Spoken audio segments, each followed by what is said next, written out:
Hi, this is Ryan of Happy Healthy Vegan. Today I have a great episode for you guys.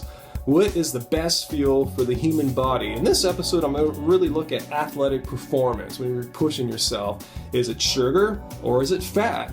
And right now, it seems, at least in America, low carb is the craze. You got paleo and Atkins and all these other trendy diets that involve not eating carbs.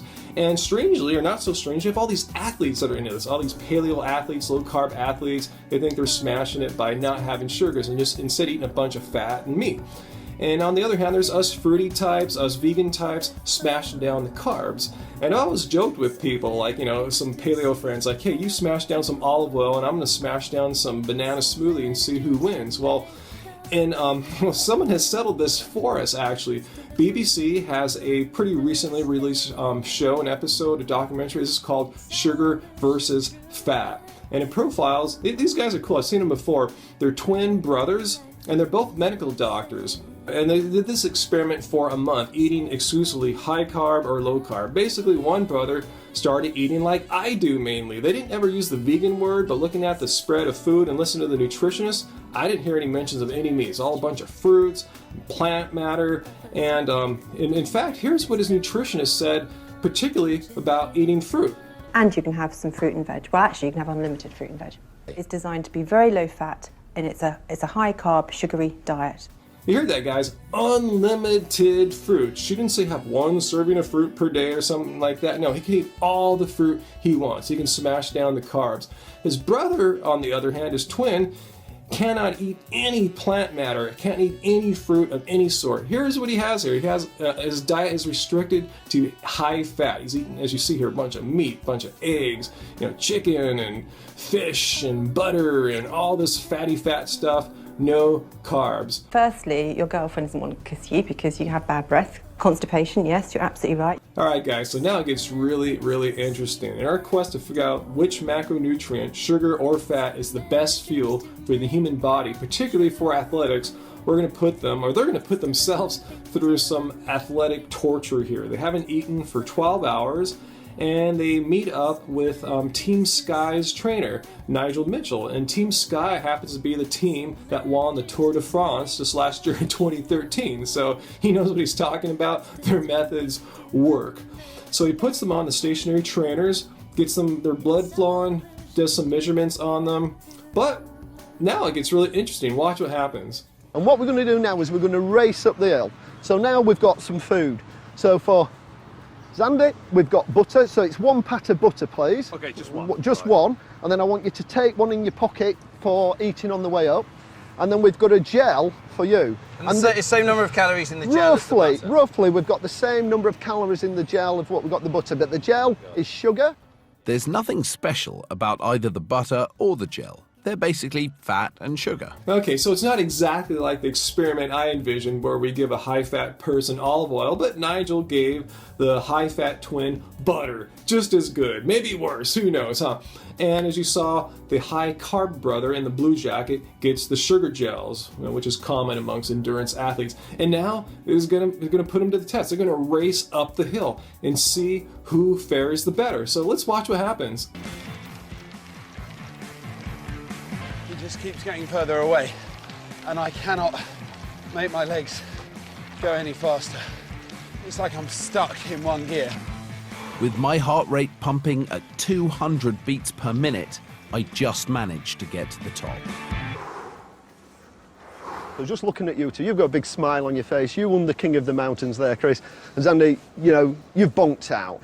But this is the thing, this is what we're trying to show here, is that actually when you're really trying to push it, your body needs the sugar, it needs the carbohydrates. Right, not only is that hilarious, I think it's just a resounding slam dunk for carbs being the optimal fuel. As you saw right from the get-go, the high-carb brother in the blue jacket just started leaving his twin brother in the dust. The high-fat brother barely even made it up the hill. His body totally deprived of glucose, just running on fat and butter that he just had. So at the top of the hill, the high-carb brother in the blue jacket's all chill, feeling relaxed, feeling pretty good. High-fat brother, whole different story. He said he felt horrible, and in the words of Team Sky's trainer, said, hey man, you bonked.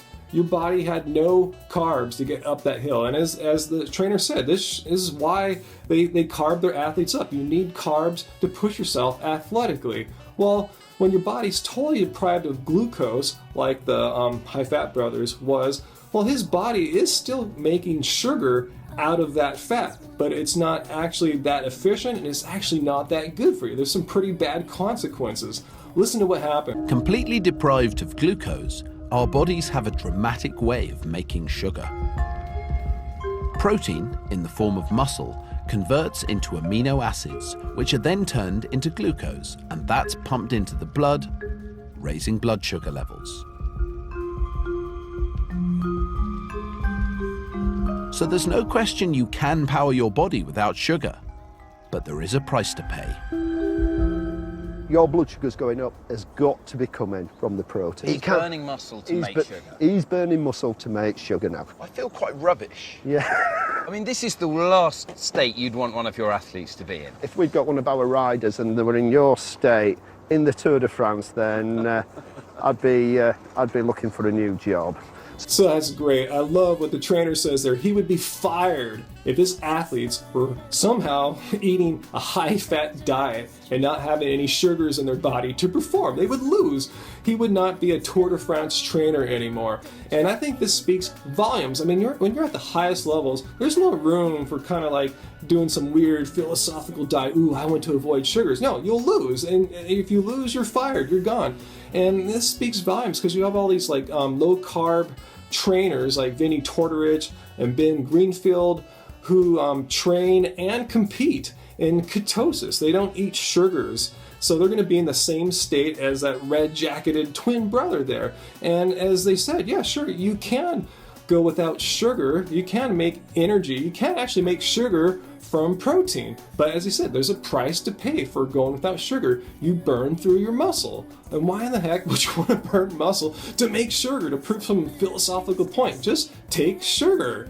Then you're good. It makes no sense. This whole low-carb athlete training thing is bogus. And I'm glad that BBC put this out and just laid this to rest. If you go high fat, you're going to bonk. All right? If you want to kick butt, feel good, high carb, low fat, and I say vegan for the win. So what do you guys think? Is this just a hard slam dunk? You know, this just seems irrefutable. I mean, sure, it was a small population, just a study of 2, but I think it speaks volumes here. So post your questions and comments down below. Let me know. And if you haven't already, subscribe up there for more from Angie and I here at Happy Healthy Vegan. So I know what I'm going to do, and I hope this episode proves to you guys, keep it carb, baby, keep it carb. It's a sleight of hand, conjurer's trick, but the smoke and it's gone. Don't you get caught?